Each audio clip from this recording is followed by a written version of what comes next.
Wasabi wallet. Unfairly private. What is up, everyone? I'm Ben with the BTC Sessions. Today I am joined by my good friend Adam O'Brien over at Bitcoin Well, and we dive into a number of different news stories. We check out Avanti becoming the second chartered Bitcoin bank out of Wyoming. We touch on Mastercard's dismissal of Bitcoin and its ability to help the unbanked. We also dive into the backed up mempool, the skyrocketing Bitcoin fees, and how to mitigate that and whether or not it's a good or bad thing. And finally, we just get super bullish on the crazy price movement that we've seen lately, and we touch on a killer thread from Raoul Pal about how bullish Bitcoin really is. I'm Ben with the BTC Sessions, and this is your daily session.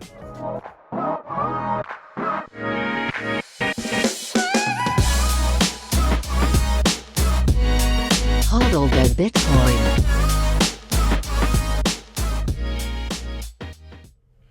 Before we dive into the news, of course, I got to give a shout out to sponsors of the show, LEDN.io. This is where you can use your Bitcoin for a variety of different services. They've, of course, got their Bitcoin-backed loans that I have used in the past and have saved me on more than one occasion. This is where you can use your Bitcoin as collateral to get a Canadian or US dollar loan. So if you're in a pinch and you need dollars, but you don't want to spend your Bitcoin because that is a taxable event and you may be worried about having to buy back in at a higher price, this could be with you. For you. They've also got their Bitcoin and USDC savings accounts which offer interest rates of up to 11.7% annually paid monthly. And they've got their B2X offering, which allows you to use the same loan mechanism to instantly double your Bitcoin. Now, up next, we have Crypto Cloaks, the absolute legends over here pumping out incredible Bitcoin swag on their 3D printers. Again, I've got swag from these guys. I've got more incoming, and they just create incredible stuff. I've got a node shell from them. You can get lightning node shells. You can get the Bitcoin grenade, great for gifts. You can put little surprises, maybe an open dime stacked with some sats in there. They've got covers for your hardware wallets, coasters, night lights, a little bit of everything for everyone. So head over to cryptocloaks.com, use the code BTC Sessions, all one word, for 5% off at the checkout. And finally, we have the Cobo Vault. I've done a full tutorial on this, and this has become one of my regularly used hardware wallets. And I really like it because it's air-gapped, meaning you never plug it into an internet-connected device. Everything is kept offline and done via QR code, which is great for security. Of course, secure element, open source firmware, Bitcoin only firmware if you so choose, and it works with all my favorite wallets, Bitcoin Core, Electrum, Wasabi on desktop, Blue on mobile. All around excellent experience. I use the Cobo Vault Pro. If you're curious, that one has the fingerprint scanner and the rechargeable battery. Be sure to check them out. Head over to kobo.com, and there's a link in the show notes down below if you do want to grab one. That will help out the show in the process. And with that, let's dive into the news. We're live. How you doing, man? I'm great, man. How are you? Pretty good, pretty good. So I'm obviously I will have recorded an intro of you prior, but welcome everybody. This is Adam O'Brien. He's a good buddy of mine. When do we've known each other since 2014, 2015? Yeah, certainly. Like I'd say early to mid 2014, or maybe even what was it around when we deployed our first ATM in Calgary when we would have met? I think so. Yeah, something like that. It's little ways back, but yeah. How are things with you, man? Dude, things have been good. It's been a fun right year. now. I mean, yeah, the last few weeks and certainly even the last few months, like if you're in the Bitcoin space, how are you not having fun right now? Yeah, it's a stark contrast to like the the like sadness of 2018. The know, deep dude. sadness. I mean, like if you've been around for long enough, then you're just kind of like, well, it's just the way it goes. But anybody that kind of dove it into 2017, they've really had to weather a storm for a while. You know, Seriously, man. every bear market for somebody is rough. Oh yeah. I mean, even like, I mean, you got in, you've been in the space for a long time. I've been in the space for a long time. And even like just reading like Bitcoin Twitter is like, such a sentiment to what the market is. And it's like, the more bearish Bitcoin Twitter is, like just the harsher it is on everyone's moods Oh, and like yeah. mental anxiety, and it's pretty comical. Yeah. Yeah, it gets rough out there. You learn to kind of like just navigate it the best you can. But yeah, I'm this year has been solid, and not without its bumps. Like March, what I was not expecting that kind of a massive dump, but like Dude, I if you know. you're around long enough, you start to treat those as opportunities. Yeah, and this is the first kind of like major dip that I treated appropriately, I think. I just put in my bids and I let them fill and I didn't panic. And then, it went lower than what my bids were. And I was like, "Ooh, you got a gut check. You got to kind of check Yeah. yourself." And then here we are 6 months later. And like even all the FUD still surrounding that March dip where it's like, Bitcoin's not immune. And it's such a funny kind of paradigm to see where it's gone and like how much we've recovered, Yeah. and even like blown through all the resistance, from there. It's just crazy. Yeah, and I mean, we'll dive into like our extreme bullishness to one of the last topics we're going to touch on here. But again, thanks for joining me for a news show. I'd love to have you on a regular basis. It's always nice to like bounce things off of somebody else instead of Totally. sitting solitude and lonely here. So Yeah, and I mean, obviously, it's great to be here. It's been awesome to see what you've done, kind of like building the audience that you've built and being that kind of like Bitcoin strong hand kind of news source. It's nice that there's a reliable place to go to. So it's an honor to be here. Well, thanks, man. And again, kudos to you on I mean, you've been providing a place for people to stack sats for years now. You've got ATMs and online and everything.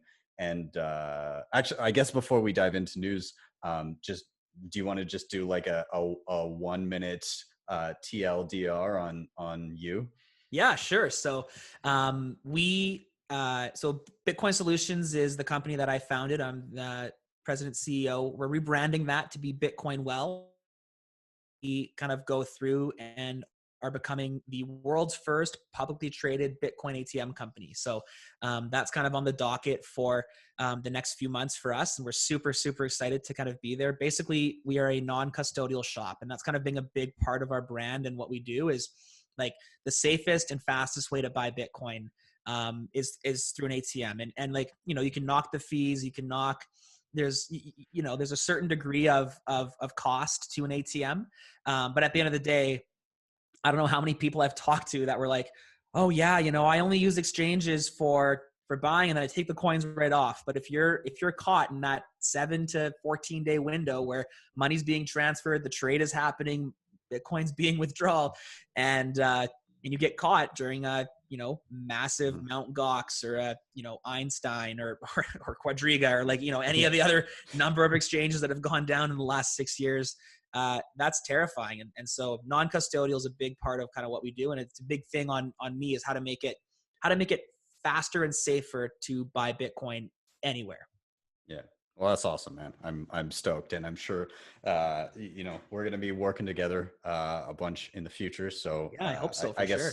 I guess we'll touch on that as it comes. But let's dive into some of these news stories because there's some interesting stuff going on the last little bit. Let me just pull it up here. Tell me when you got me. Got it.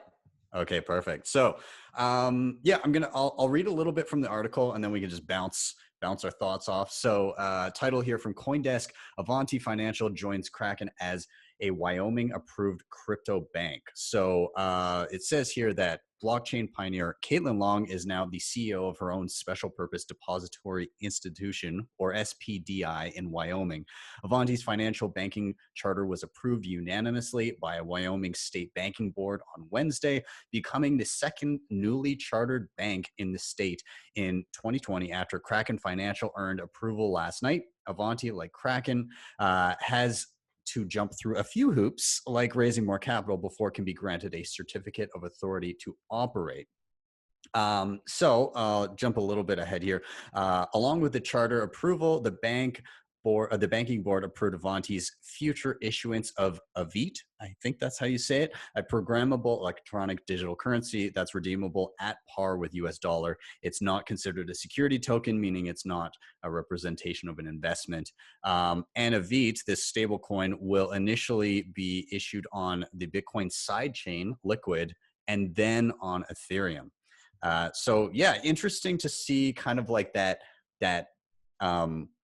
almost like initial like banks were, we hate everything about this, and now you see Bitcoiners creating banks. Yeah, I mean, when we saw the Kraken announcement, I think we knew like Kraken Financial wasn't going to be the only bank, and I think that Wyoming has just become Bitcoiners' new favorite spot. Certainly think people are going to flock there, and Kraken probably did a lot of legwork. I think without question, the like compliance documents and even probably the application from Avanti looks pretty similar to what Kraken's did. I think that Kraken kind of set that template, but this is obviously incredible for the industry. Gives it like a load of legitimacy and kind of shows, I think, that traditional industry that, crypto, Bitcoin is kind of here to stay. But I wonder, I just kind of wonder long term what this means. Like, it's obviously going to be a custody kind of area, which is going to be something that people are gonna have to deal with. And in thinking about this, how much is a traditional bank really necessary? Like, if you think about what we use bank for, it's because like you and I as individuals aren't going to outlive inflation with cash under our mattress, for example. So you put it into someone else's custody who can do that better. Well, Bitcoin, check, solves that. You and I, you're like hundreds of kilometers or hundreds of miles away from me. And so if I want to buy you lunch, I gotta zap you an e-transfer here in Canada. Well, we need a third. Well, Bitcoin solves that too. So I just wonder, how much use is there to a bank in this kind of like, we have this new technology, this new financial freedom is a horribly plagued word in my opinion, but we'll call it that for lack of a better term. What do you think? How much use is a crypto bank compared to, the flip of just holding your own crypto? I honestly, not much. I think you pegged it with just the term legitimacy. In my eyes, it kind of serves that initial hurdle of people seeing it and going, "Oh, okay, so right, it's fairly safe." Yeah, they a lot of kind of like either skeptical millennials or like boomers or kind of like even like an older and beyond may look at this and say, oh, okay, so the establishment approves in some way, shape, or form. and it's maybe almost like a Trojan horse into traditional finance. But you're right, like it is traditional finance. And with that, you get the world's first scarce digital asset, where there's no such thing as a bailout, and then you're placing it in the custody of a bank. Now I know that they covered some laws on things like rehypothecation. I know Caitlin Long has kind of done a focus on, she didn't want that kind of stuff to exist, but will it elsewhere? Yes, very, very certainly so. So to your point, like self-custody is so important. And so in general, like, again, positive. Will I use big it? Time. Will I use it? No. Yeah, no, even just building off that, like the first, if you replace the word crypto with gold, that was kind of like a big, what was it, 1930s, 1940s, and all the way through the 60s and 70s. And then eventually the governments came and said, oh yeah, by the way, we're taking all that gold. Like, I wonder if this doesn't lead to that in like 2080 or 2120. If we kind of see, state or the establishment maybe coming in and anyways, that's kind of conspiracy theorist. But what do you think about the stable coin? Like, for me, that kind of jumped out because Kraken didn't do that. Yeah. I don't know how much, like, obviously we benefit from the Mhm. liquid network, and stable Yeah. coins have a place in the industry. Um, I don't know if I would, like, is that kind of like a related party transaction, or is that a good thing? Is it just makes sense? Like, do we want to be using an RBC coin and a Scotiabank coin? I Yeah. don't. Yeah. Yeah. To me, I mean, like, there's with fiat currency in general, it seems there's already like third party risk in that the central bank can just inflate it. And then Totally. you add in commercial banks that can further inflate it through. And It's like a so giant then, Ponzi on top of a yeah. Ponzi. So why not just throw in another trusted third party on top of that? Inflate it from there. Like it's like inflation upon potentially more inflation. So I mean, like, does it degrade the trustworthiness of the underlying asset that much more when it's already been eroded to almost nothing anyways? I guess not. um, I I mean, I like that they're doing it on liquid Totally. first. I guess that's a positive for me in general, that it's kind of like built atop or in tangent with Bitcoin. Um, to I mean, So it's why not funny. use Lightning? Yeah, I true. guess Lightning has the volatility of Bitcoin. I guess that's what Yeah, they're kind of, running away from, is they want to keep it. Well, it's laughable that no one thinks the U.S. dollar is volatile. yeah, Um, yeah, but interesting to see, like, how many more stable coins are going to be kind of coming in. yeah, Will be interesting, and what they get used for. And if it's an on and off ramp, then that makes a lot of sense. But if we start, like, where it's going to be interesting to see kind of where commerce and where merchants go with these stable coins, yeah. because it's kind of 100%. like gift cards at this point. Like, my Yeah, Canadian Tire points and my wife's Sephora points and all the rest of it. It's interesting to see these stable coins are kind of turning into gift cards. yeah, 100%. Yeah, and that's how I would look at it. Would be like a rapidly degrading gift card that I need to exchange for Sats as quickly as possible. Yeah. So if they make, what was it called, a Veet? If they Yeah. have a Veet that's able to be transferred for Lightning, or done in a Mhm. in a unique way, where you can transfer that into like a more sovereign crypto asset, as they call it, that Mhm. would be a huge benefit. Yeah. But then why not just give me US dollars that I can transfer into Bitcoin? Yeah. Yeah. Anyway, Exactly. Yeah. All right. Well, let's jump into the next one. You and I are both going to have so much to say about this. It's just mostly just because of the gall on this guy. Anyways, yeah, so this this guy's my hero. this is great. So this is from Cointelegraph. Bitcoin can't help bank the unbanked, claims Mastercard CEO.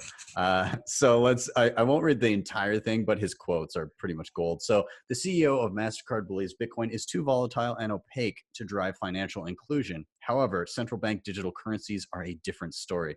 So his quotes, this was at, where was he at? Tuesday's Fortune Global Forum conference. And so the CEO of Mastercard said the following things: I am not a believer in the volatility, or for that matter, the absence of transparency in who is the person who is involved with that currency. So that's why central bank digital currencies we're believers in.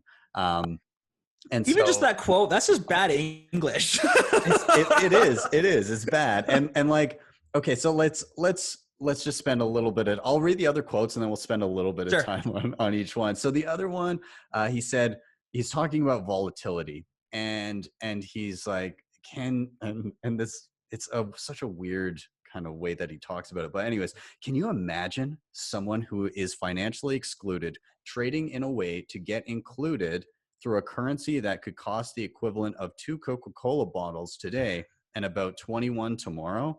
That's not a way to get them included. That's a way to make them scared of the financial system. Um, and so, and previously, again, he's had kind of strong views against. He said he called non-government mandated cryptocurrencies junk in 2017, and he compared them to snakes in 2018, and said that they don't deserve to be considered a medium for exchange. Um, Now they did get involved in Libra, in 2019, but then bailed as soon as the government like even looked at it.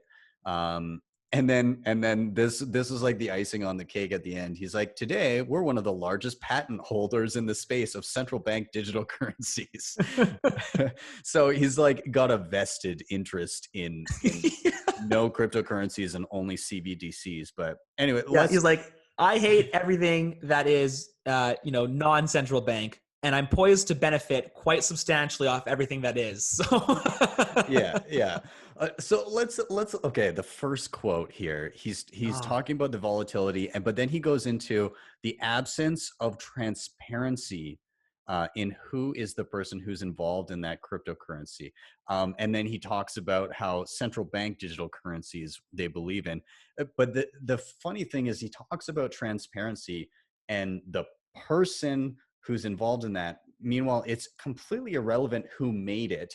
It's the fact that you can literally see under the hood, see all of the rules, and know with beyond a shadow of a doubt how it will function even 100 years from now. Whereas dude, with a totally. central bank, there's literally no. It's like, I wonder what they're gonna say today. I guess we'll find out. Yeah, and where this gets me is like the majority of people don't know where like who invented the internet, and yet we all have no problem we're using the internet right now. Anyone watching this is using the internet. Like we have no problem using the internet. Same thing with cars are one example, but like who created asphalt? Like I personally don't know who created asphalt, yet I use it every day when I walk and when I drive. And Yeah. so for someone to say that they need to know who invented the product in order to use it is just ridiculous. And then to your point about transparency, like you can audit the Bitcoin blockchain. Can you audit the central bank? Can you audit like Yeah. what they've done? Where How the many money's dollars exist currently? That you totally. literally cannot answer that question. Even at the like depository level, like if I put $100 into a bank, that just goes into a giant slush fund, and then when I request $100 back, like $100 probably comes back to me, but it won't be the $100 that I put in. Whereas you can track individual satoshis on the blockchain, you can know exactly where they go. So like you know this guy is clearly biased towards control and towards a type of currency or a type of monetary policy that uh, is limiting. Mhm. And his comments about the unbanked is just stupid. The like banking and the existing way that we have is privileged. So you have to, without question, have an address in order to get a bank account. There's just no way around that. So if I'm homeless, I cannot participate in the banking system. How messed up is that? Like, how is that in any way inclusive? How is that in any way something that can be seen as positive? And chances are it is that demographic of people, that are the unbanked because of the privilege and the permissions that are required in order to participate in our existing banking system. So for him to say that an open, clearly transparent digital commodity like Bitcoin is not helping the unbanked, like you can get a $20 smartphone and a SIM card and have access to money. That is unprecedented by any government at any level when it comes to money. So I think this Yeah. guy's a quack. It certainly Yeah. doesn't bode well for for Mastercard. Like who's at the helm? This is Blockbuster calling Netflix dumb. Yeah. The other thing that so he's talking about volatility, and yes, volatility in terms of dollars, absolutely. But again, to your point earlier, you were alluding to anybody who thinks that the US dollar isn't volatile Right. is it. So I mean, the US dollar or any fiat currency really it is it's it's volatile to the downside. It's a Yeah. little bit smoother. Like Bitcoin has more bumps and troughs and spikes and stuff like that. But the difference being, when I hold Bitcoin, I hold the property rights to a certain percentage of the global issuance of a global currency. And I am 100% sure that the percentage of the total currency that I hold at that point, at any point in the future, will remain the same. And Bingo. and when he talks about financial inclusion of individuals that are somehow underserved by banking and by regular currencies. If you're holding any other currency, you are eroding the fruits of your labor over time, and you don't even know at what pace. And so, what is more inclusive than saying, hey, if you hold this money, you will always hold the same percentage of the global wealth of this particular currency. Totally. Well, I mean, like, one incentivizes spending and one incentivizes saving or holding. So if you have an asset and somebody said, hey, just so you know, your two assets are going to be worth one asset next year, you're going to spend those two assets because they're going to be worth less. So you better get as much as you can now. But even his comment around, like, oh, this is so dangerous. What's worth 2 today could be worth 21 tomorrow. You're like, isn't that a good thing? Like, don't you want that? Yeah. This and asset is Mastercard, so volatile, it could appreciate so much. I don't know. This could be worth 10 times what it is today. I just want no part in that. It's like, and obviously Mastercard is heavily incentivized on people spending and spending more than what they can afford, or what they should be spending. So it makes sense, his comments there, like from his bias and from what's going to benefit him. But even just that comment, like, if I was trying to, debase or make it seem like it was less valuable, I wouldn't want to, tout the fact that it appreciates year over year. And correct me if I'm wrong, but I think like 9 out of the last 10 years, Bitcoin has been the best performing asset on the planet. Yeah. So, the US dollar, like, actually, I think, Ben, did you not tweet the other day something about the inflation and how the, like, what they value inflation on is like, oh, well, don't worry, organic carrots have gone down in price, so your money's safe. I was like, yeah, but what about heat? What about, my house? What about gas? Like, well, yeah, exactly. The measure of how they actually assume inflation is totally broken. The CPI, or the Consumer Price Index, is the way they measure it is ridiculous. They don't include fuel and food and housing, and even further beyond that, like, they present it as if they need to achieve a certain level of inflation when omitting these super important things that we use every day. Like like just in Canada the other day, they Stats Canada came out and said, yo, inflation has only been 0.5% for the past few years. And I don't know about you, but I know, like, inherently, just from surviving on groceries, that's total shit. It's not 100%. true. I don't, like, even if you grade like the fast food prices, like, this has just happened this week. So more often than not, I will shamefully say that I roll through a Tim Hortons drive-through, I get a steep tea and a bagel, and it costs $4.20 forever. And then just last week, I had like my toonie, and like I had it already in my hand. She's like, that's $4.55. And I was like, whoa, what do you mean it's $4.55? I had to scramble and get another couple of coins put together. But like, even just that alone, that's like, what is that, a 3% increase in the, and I know it's a pretty small sample size and whatever, but I would really encourage, like, anyone listening, like, do an audit. Look at your power bill last year compared to your power bill this year. What did Christmas lights cost last year compared to this year? How about a box? Like, I bought a box of candy. We've already long gone through our first and second box of Halloween candy, so I'm on number 3 already. But like, it's like $18 for a box of assorted mini chocolate bars and candies, and it's like, wow, like, I don't think it was that much last year. So I would really, like, it'd be an interesting exercise to go through a year of spending. What did November 2020 compared to November 2019 look like? It would be really, really curious to see what happened. And then his comment, I'm reading it here, his comment about patents is just like, just hilarious. It's like so directly incentivized to say exactly what he's saying.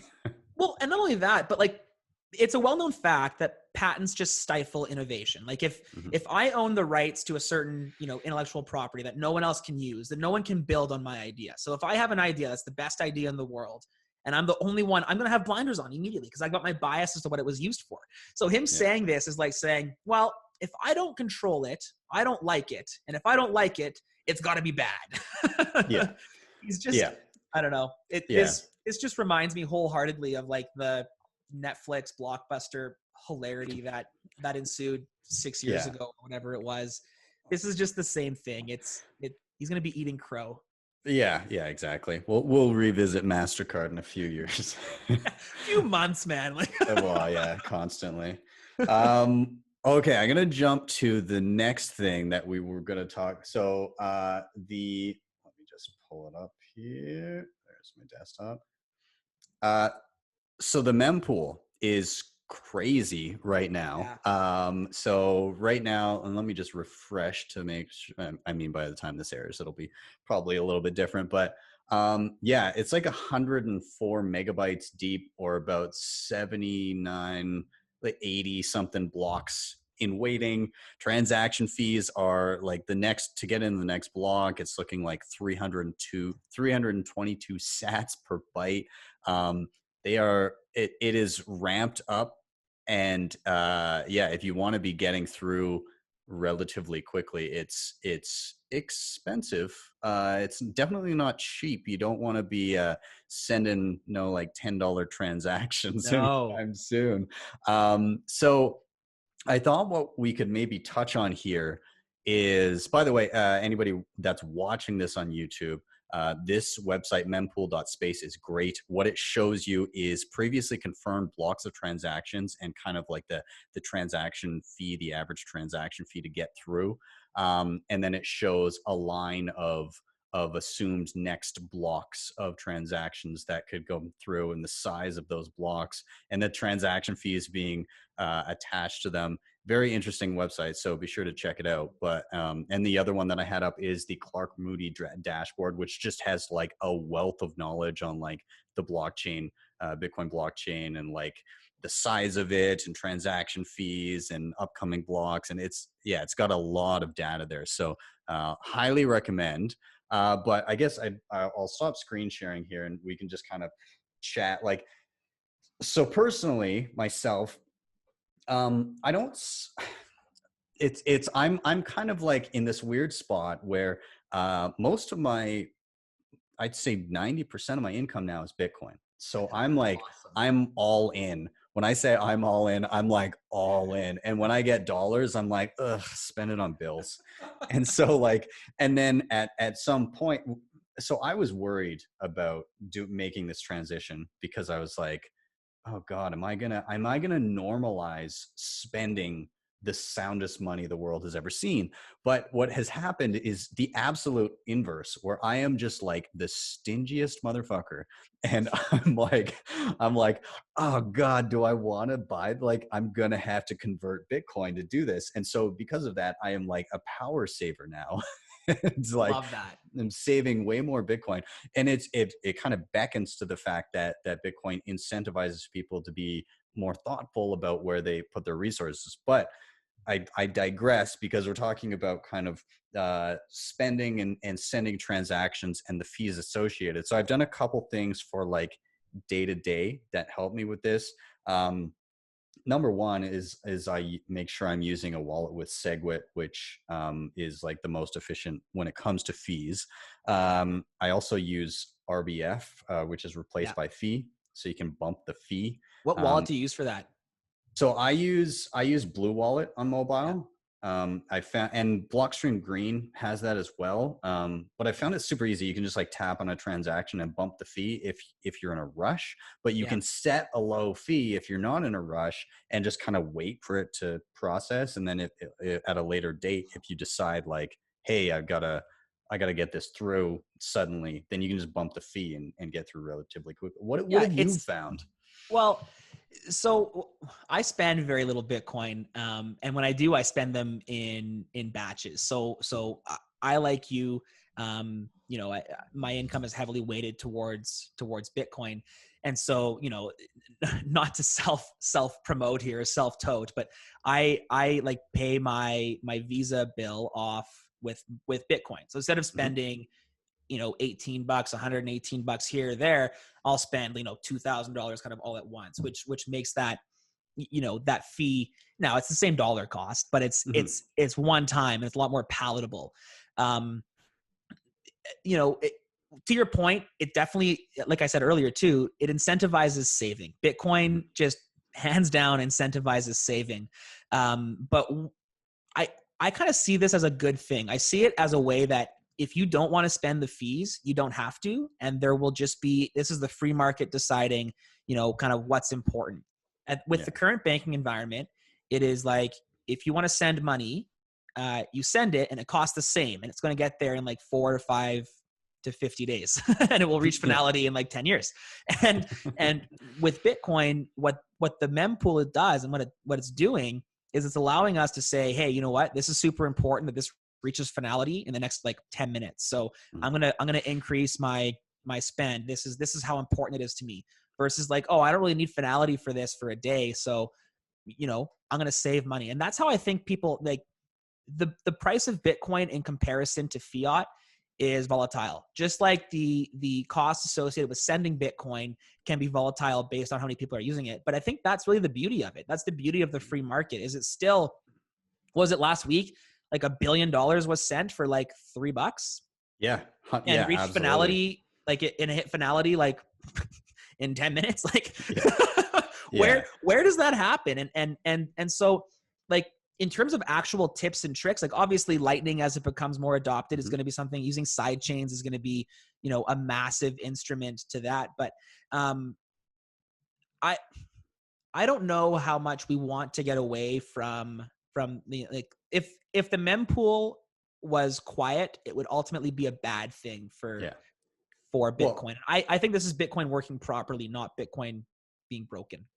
Well, yeah, and looking forward, the mempool and transaction fees will be the only incentive for miners in very short order. Like, I mean, the block reward doesn't go away for a long time, but that block reward starts to diminish very, very quick. It already has diminished very, very quickly. And the upside value of Bitcoin itself and purchasing power of Bitcoin itself has been well subsidizing miners, but that block reward is getting reduced. Like right now we're at 6.25, and 4 years out and less, 3.5 years out, we've got another halving, right? And we've got 3, and then we're down to 1 in a bit, and then we're down to less than 1. So like inside of a decade, it's less than a Bitcoin for a block reward. And so crazy to think about that. Hey, yeah, it's crazy. And so then you've got to grapple with the fact that transaction fees have to subsidize miners, and if they do not,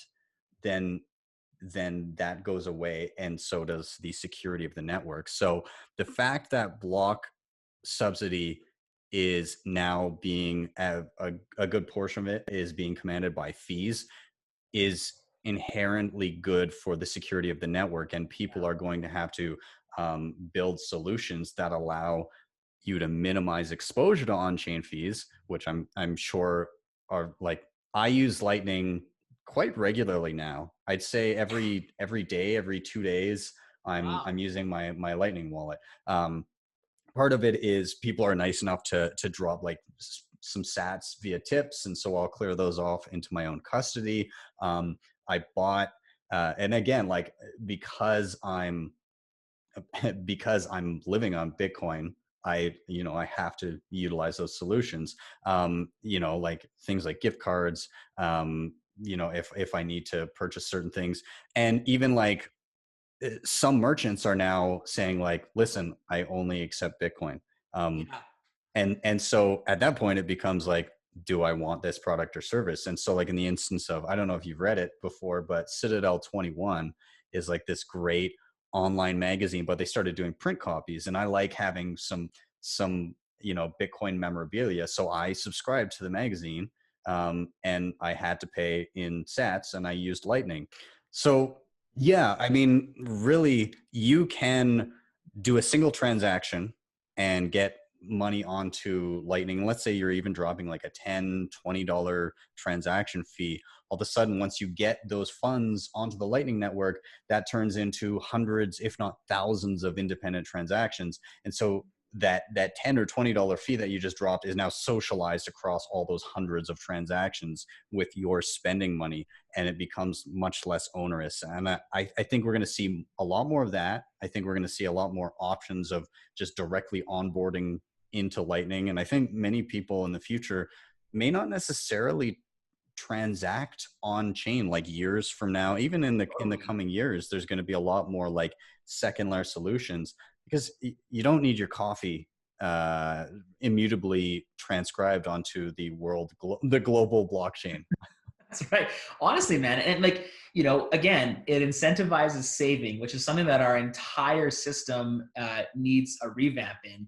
But also, like, I mean, we're used to the concept of checking and savings accounts. I mean, even like Bitcoin is a savings account, right? I don't know about you, but like you have a savings account and it's like, oh, if you even look at your debit card, it's going to cost you $5.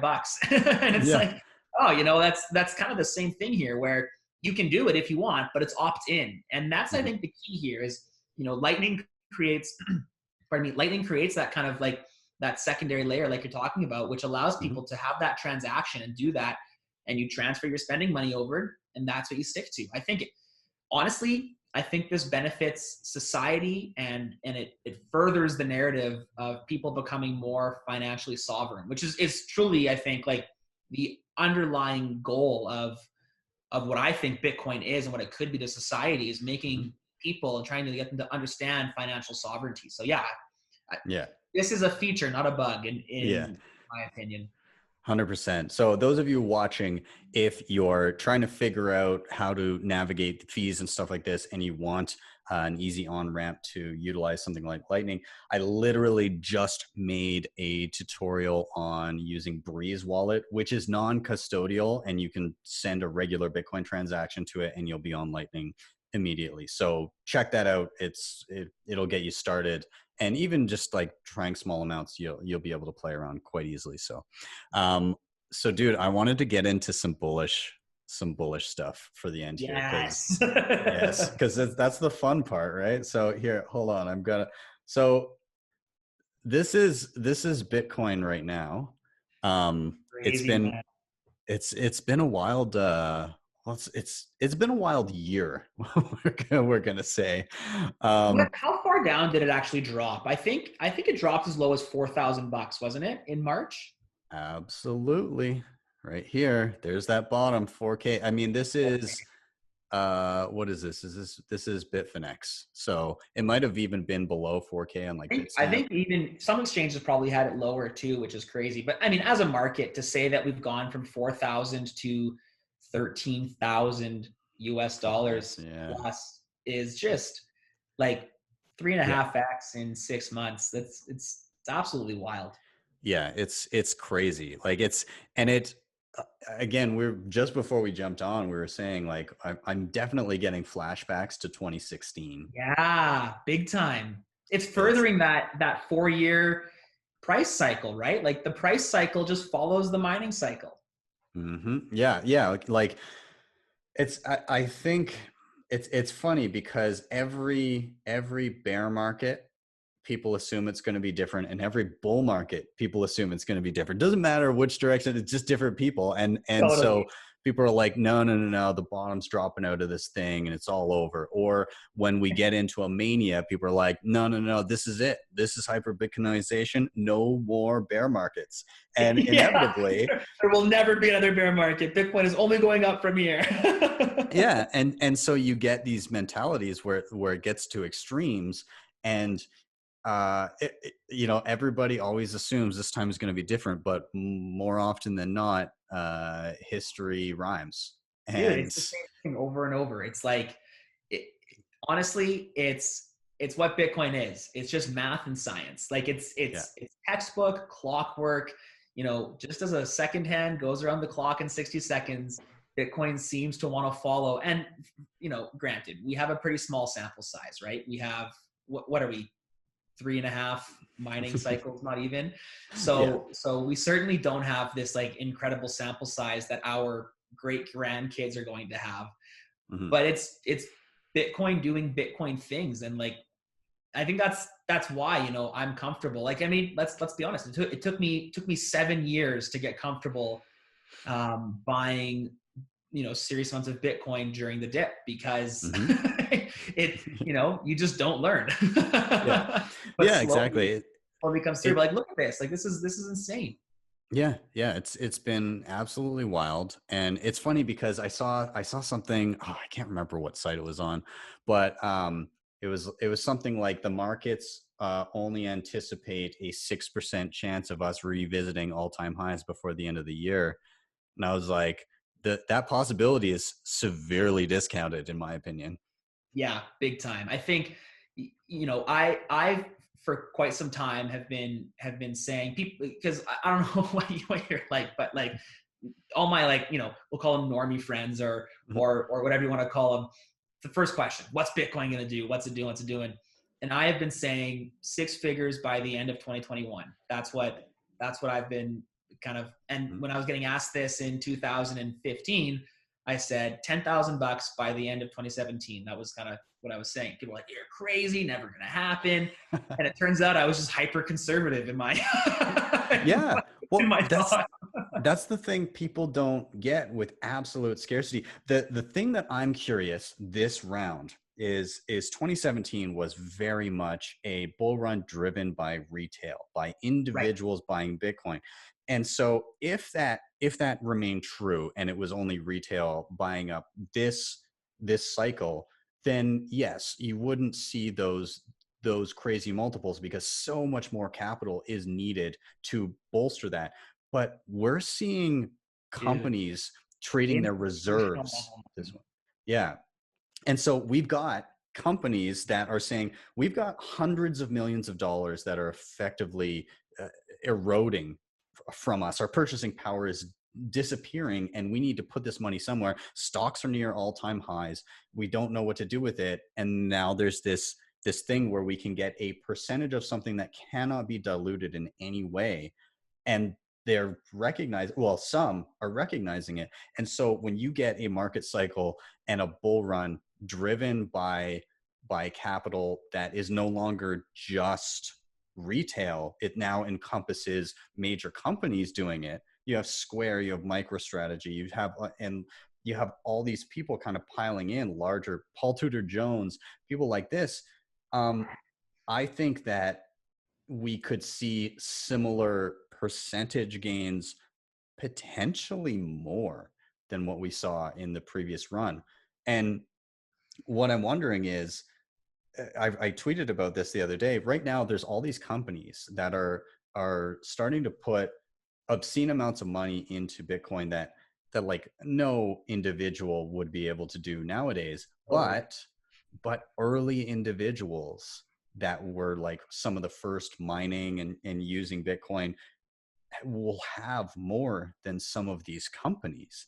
And when you go down that line of thought and you think, what about next cycle? And what Yeah. about when nation states and world governments start to seriously look at this and say, hey, we need some in reserves, but they're not able to stack the same amount of Bitcoin that companies were able to stack in previous years. It's like this weird inversion where suddenly individual people could potentially have more Bitcoin than world governments.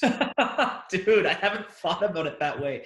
That is mind blowing. And there's really been no other opportunity, no other asset class that has presented that kind of opportunity. So I think that's a really interesting way to look at it. That you look at the likes of these early adopters. Yeah. It's just fascinating to think about. It's leveled the playing field, right? Mhm. For so long we've been there's been a hierarchy to money, without question, and Bitcoin presents an opportunity to level that playing field, Yeah. which I think is truly amazing.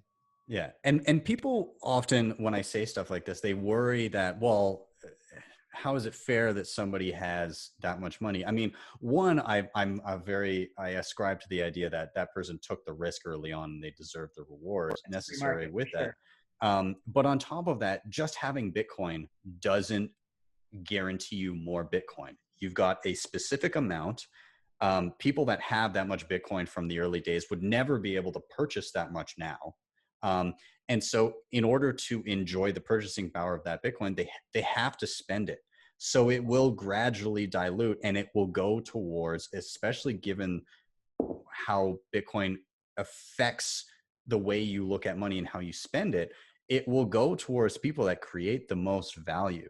And so you kind of see this Exactly. weird inversion where like individuals who probably were never that great with money came into just stupid amounts of money. And some of them might learn very quickly and conserve some of it and put it in good places, and others will spend it stupidly because they haven't taken the time to understand how to deal with that well. And that's all part of the process. Some people get lucky, but I mean, it's just like you see lottery winners that are broke years later if they don't smarten up. Same Yeah. thing, right? But the thing that you touched on earlier, which is really fascinating, is true and absolute scarcity. That's something that our world has truly never seen. Like even with gold, there's a certain number of gold, but there's a chance that some gold miner is just like, oh wow, if I dig for this many kilometers deep under Africa, it's all gold, and the price of gold will ultimately just plummet because there would be so much of it introduced into the market at one time. Bitcoin is not like that. It is provably scarce, and scarcity is something that I think that, like, as a society, I was playing. You play Hungry Hippos with your kid. You ever play that? Yeah. Oh yeah. So there's the one yellow ball, and the way my son's 4, the way that we played is all the balls are worth like yellow. There's one yellow and like 16 red, and they're all worth the same thing. But every time he gets the yellow ball, he is stoked. Like he stops playing, big fist pump. Like then it's because it's scarce. He understands, like from a young age. I didn't teach him that. From a young age, we understand what scarcity is, and we use, Bitcoin presents that level of scarcity that is unparalleled in this world today. I think it's the next 5 years, like the amount of bullish that I cannot put that into words. Oh yeah, I know. And speaking of bullish, I figured let's end on this, because this thread from Raoul Pal was not. it's great. So I'll read a little bit of it. There's a lot here, so I'll just kind of like give everybody the gist. But the first open line though, like what a no, opener. so I'll read through a little bit. So he tweeted, "Bitcoin is eating the world. It has become a supermassive black hole that is sucking in everything around it and destroying it. The narrative is only going to grow over the next 18 months. You see, gold is breaking down versus Bitcoin, and gold investors will flip to BTC." He goes on, he says, and NASDAQ is next. Retail specs are going to flip Bitcoin as it eats tech's lunch. And he goes through all of these assets. He goes through banks, he goes through bonds, he goes through commodities, G4 central bank balance sheet, silver, Amazon, Apple, all of it. And then at the end, he says, Bitcoin's performance is so dominant and so all-encompassing that it is going to suck in every single asset narrative dry and spit it out. Never before in my career have I seen a trade so dominant that holding any other assets makes almost no sense. The macro flows, technology, demography, I think, and the societal strains have all converged to this moment in time, and the definite answer from markets is Bitcoin. I get this sounds a little evangelical, but I'm struggling to see it any other way right now. The supermassive black hole is going to suck in everything. Again, this is the best trade or investment and future opportunity I have ever found, and it has the power to give the little guy a chance to grab their share of wealth creation before Wall Street does. Grab it. Dude, Ooh. what a powerful thread. Like that is mind-blowing. Yeah. But it's it's not wrong. though. Like I'm having these discussions right now with friends. The price goes up. Everyone always asks, what are you going to do? You're going to sell. When are you selling? And my answer is always like, what would I do? Like okay, you want to buy a house, you sell some coins to buy your house. You want to treat yourself, whatever. You sell some coins to buy your treat. But frankly, like, what can you do with fiat money?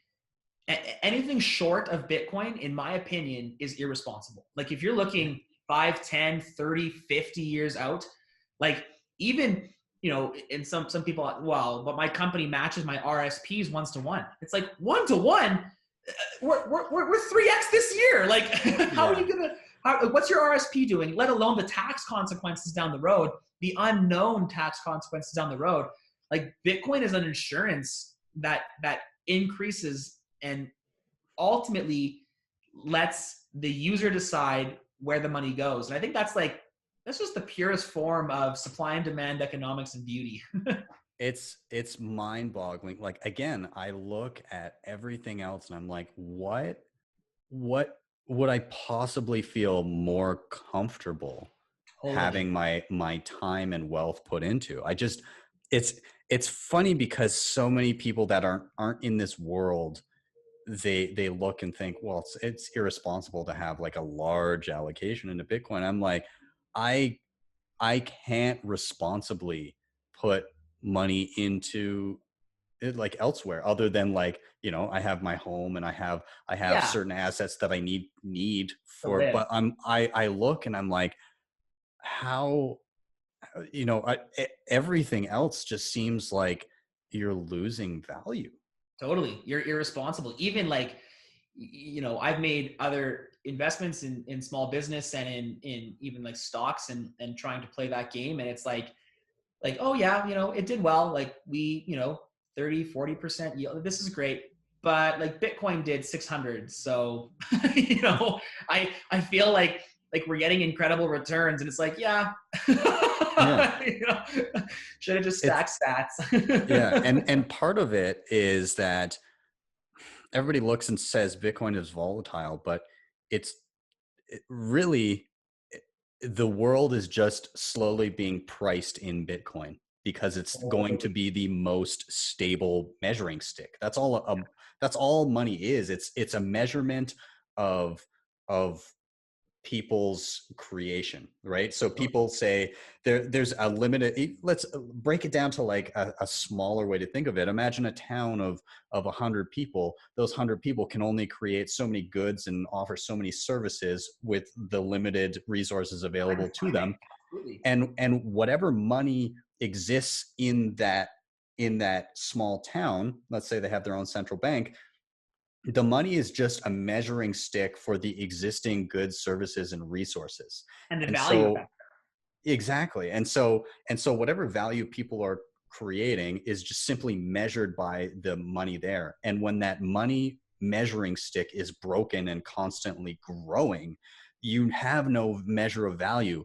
Bitcoin, it's impossible to break the measurement. It's the most true measurement we've ever had for value. And the world is just waking up to figure out what that measurement is. Yeah, man. I mean, preach it, brother. You're saying it, dude. It's shocking. People say Bitcoin is volatile constantly, and it's those same people that say, "Oh, I gotta buy a house because housing prices are increasing, and I gotta get in now because in 30 years, look at what housing is gonna do. Look at what it did 30 years ago. Look what's gonna happen now." And my response to them is, well, why aren't you buying Bitcoin? It's, oh, well, it's way too volatile. I can't. Yeah, you literally, Bitcoin is volatile in the same way that your beloved housing is, but it doesn't come with the upkeep and the maintenance and the property, year over year taxes. Like in 30 years, there's a good chance your property taxes will equate to what, 50% of your house's value over 30 years, which is when you think about it that way, there's no cost to ownership of Bitcoin. You can take Mhm. it self custody, and there's no one charging you to hold it yourself. Not every, but lots of other assets that you're buying, kind of, they have incurring costs along the way of that ownership. Bitcoin, you just buy it and you hold it, and you're good to go. And it's like, yeah, it's totally radically changed, and it's given consumers and it's given the retail market or the individual more power than I think we've ever had as an individual. Yeah, most other Very assets on the planet have like, well, they are assets. They also have varying degrees of liability big associated with them. time. Big Yeah, time. I mean, houses, for years, I've changed my stance on house ownership. They're liabilities, man. They're not liquid in any way, shape, or form. You're locked.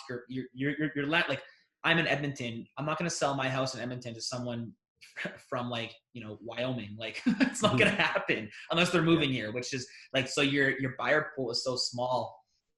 There's just, Bitcoin has just changed the way I've looked at things.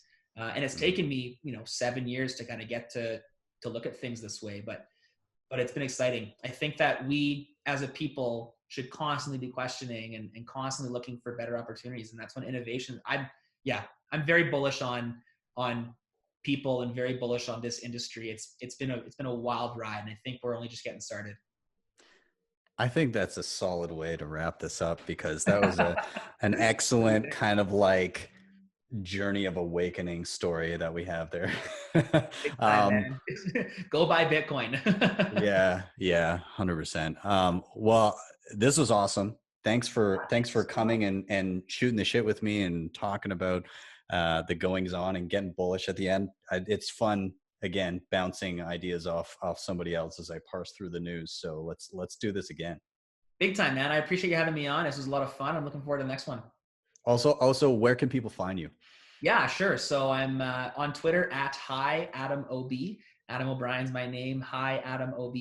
And then our website, bitcoinsolutions.ca, rebranding to Bitcoinwell or bitcoinwell.com. So, head over there, check out what we do. Like I said, Bitcoin Solutions, we are focused on just making sure people have a fast and safe way to buy Bitcoin.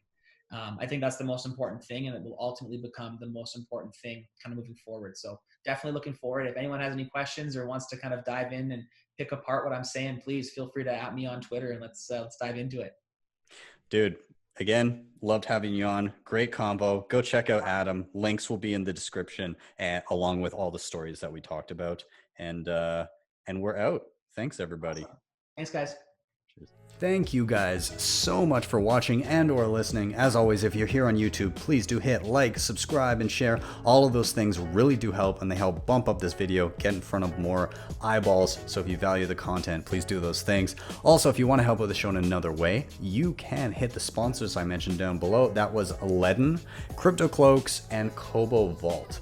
And finally, if you really loved what you saw, you can drop me a Lightning Network tip at my tippin.me page. That is tippin.me/@BTC Sessions. With that, I'm out. Have yourselves a wonderful evening, a wonderful day, wherever you may be, and I'll see you next time for your daily session.